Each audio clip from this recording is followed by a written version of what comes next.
Olá, seja muito bem-vindo a mais um bate-papo, mais uma conversa que a gente tem aqui pelo Metrópolis.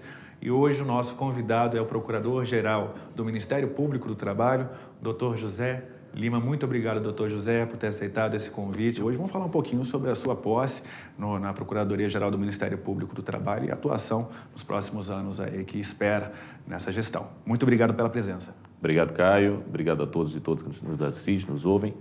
Na realidade, a gente, ao exercer o cargo de Procurador-Geral do Trabalho, a gente veio com a ideia de ampliar o espaço de atuação do procurador e da procuradora em todo o Brasil.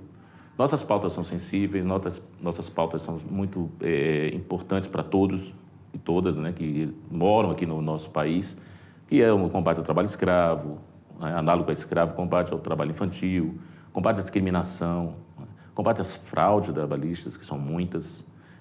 Tem a questão da liberdade sindical, o meio ambiente do trabalho. Então, são pautas muito importantes e que dignificam o trabalhador e o cidadão. Então, a ideia nossa é favorecer que os nossos colegas, nossas colegas, possam atuar de forma proativa, tendo a instrumentalização necessária para que o seu comportamento perante a sociedade como investigador, como procurador e procuradora, seja bem terminado. Ou seja, você possa investigar, você possa ajuizar a ação, mas para isso precisa do apoio da Procuradoria-Geral. Isso é o que a gente vai passar. O senhor enxerga quais são os maiores desafios nessa gestão? Na gestão hoje, primeiro, a uniformidade de pensamento, depois, dar condições de trabalho a todos os colegas e a todas as colegas, e também fazer com que as pautas mais importantes tenham um trabalho resolutivo, né? Ou seja, você trabalhar de forma uniforme o máximo possível. Claro, respeitado o que nos é muito caro da independência funcional. Então, a nossa ideia é que a nossa atuação seja una, mas efetiva.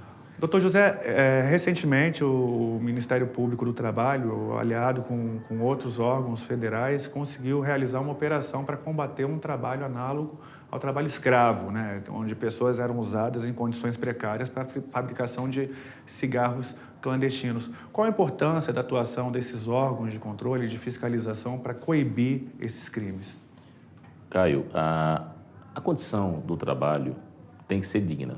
Isso não sou eu que falo, na realidade é a Constituição Federal. Você tem que ter dignidade do trabalho. Valor social do trabalho é um princípio de uma República Federativa do Brasil. E na hora que você tem um pessoal... Como é que se dava esse trabalho, né? Era um trabalho realizado até em subsolo, clandestino, trazendo estrangeiros ilegalmente, que entraram ilegalmente no país, do país, né, vizinho lá, o Paraguai, e aproveitava da situação precária deles para escravizá-los.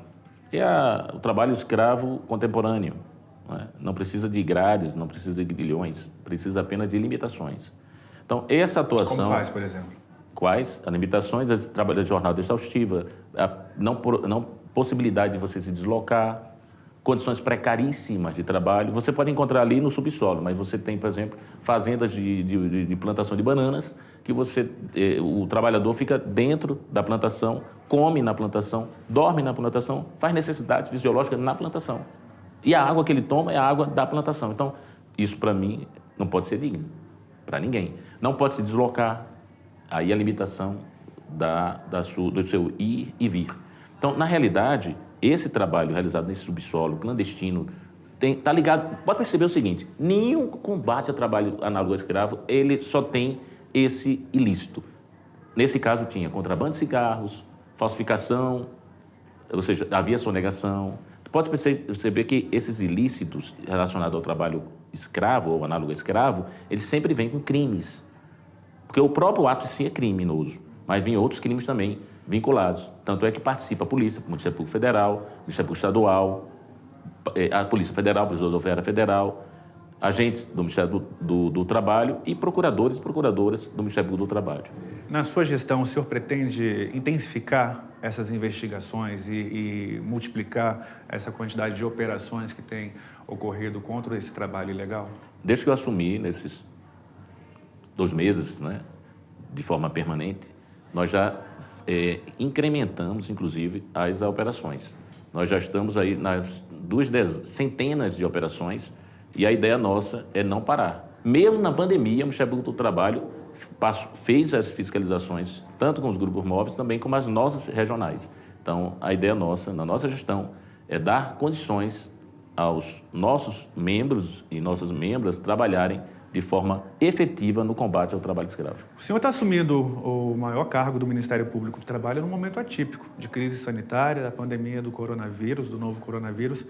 Como que está sendo feita a avaliação das relações de trabalho nessa nova fase? Como que o Ministério Público do Trabalho vai atuar com tantas exceções, com tantas situações atípicas que a gente tem vivido com essa crise? Uma coisa engraçada, Caio. A atuação do Ministério Público do Trabalho nessa pandemia foi marcada pela atuação efetiva, onde todo mundo fechado a gente estava atuando. Foi criado um GT Covid para tratar especificamente de regras, por exemplo, aquela da gestante, nasceu com a nota técnica, terminou sendo uma legislação própria para afastar as gestantes e lactantes da relação de trabalho fisicamente, no momento da pandemia. E eu estou assumindo um período de pandemia e início de pós-pandemia. As relações mudam, inclusive, na retomada. Acabei de assinar a portaria de retomada, uma continuidade da primeira portaria, assinei a segunda, para retornarmos ao trabalho de uma forma mais efetiva. E até o início do ano que vem, 100%, inclusive. Nós temos que retomar a nossa vida. Nós temos que valorizar a vacinação. Então, a atuação hoje é para que a retomada seja feita da melhor forma possível, inclusive com as novas formas de trabalho. Temos várias formas de trabalho que nasceram na pandemia, outras formas que foram mais consolidadas e outras que foram esquecidas. Então, percebemos que o novo normal vai atingir também a relação de trabalho em qualquer segmento.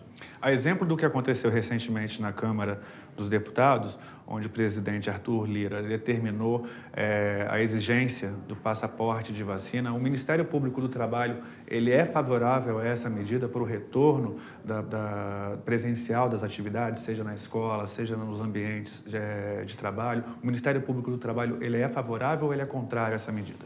Olha, tem uma coisa que eu concordo com o presidente da Câmara, né? É 100% favorável a que a vacinação seja exigida no momento que você entre em órgão público.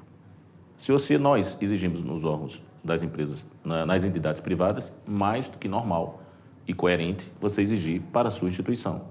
Então, na retomada, inclusive, exigimos sim que a entrada de todos e de todas nas unidades do Ministério Público do Trabalho venham acompanhadas da comprovação da vacina, que pode ser feito de várias maneiras, né? Hoje em dia, você no celular, você consegue comprovar. Você vai para um show, precisa comprovar.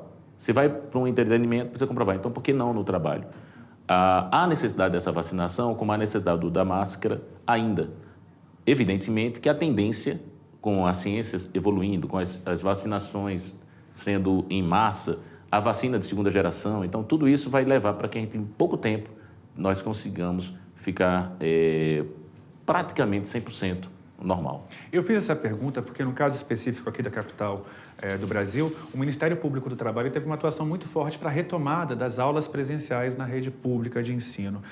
Ele, claro, ajudou a formar uma força-tarefa, criando um protocolo especial para que os alunos, as crianças principalmente, que estavam muito tempo em casa, voltassem para o contato e convívio com os professores e os colegas.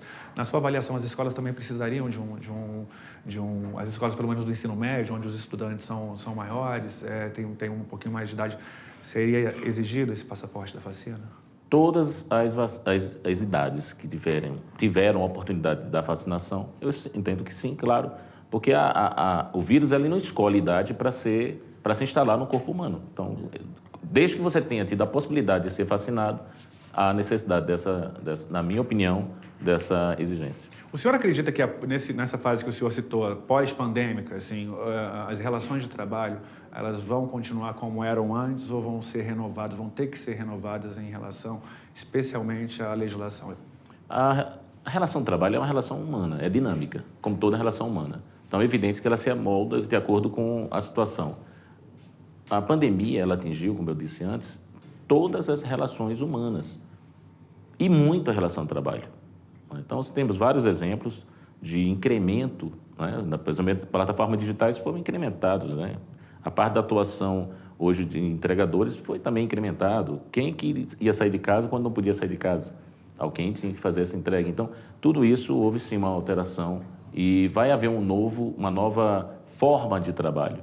Mas tudo será... O direito sempre vem depois, né? Primeiro vem o fato, depois vem o direito. Então, isso não vai ser diferente.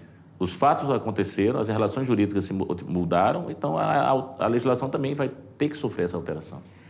Especialmente em relação aos trabalhadores que permaneceram em quarentena, em teletrabalho, houve um aumento de casos de depressão, de síndrome do pânico, de estresse. De estresse foi um aumento de 62%, por exemplo, de acordo com a OIT.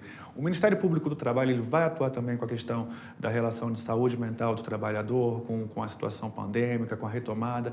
O Ministério ele vai atuar nessa área? Já está atuando. Nós temos nossas coordenadorias de que todas as situações envolvidas em relação ao trabalho em pós-pandemia, tanto na pandemia como pós-pandemia, tem que o Ministério do Trabalho estar presente.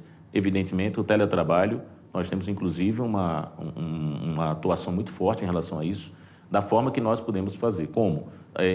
Mostrando que algumas situações o empregado ou o trabalhador não pode estar presencialmente, mostrando que algumas situações a empresa tem que fornecer o material, algumas situações a empresa tem que controlar, aliás, em todas as situações, a empresa tem que controlar o horário de trabalho do empregado, do trabalhador, porque ele não pode, ele tem o direito da desconexão.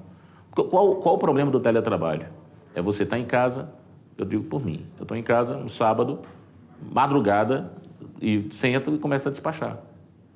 Tá certo? Então, a gente não se controla, então a empresa tem que controlar, cabe à empresa esse risco do empreendimento, ou seja, ele tem que mostrar ao trabalhador que ele não pode trabalhar as horas que ele entende que é necessário para cumprir a sua produção.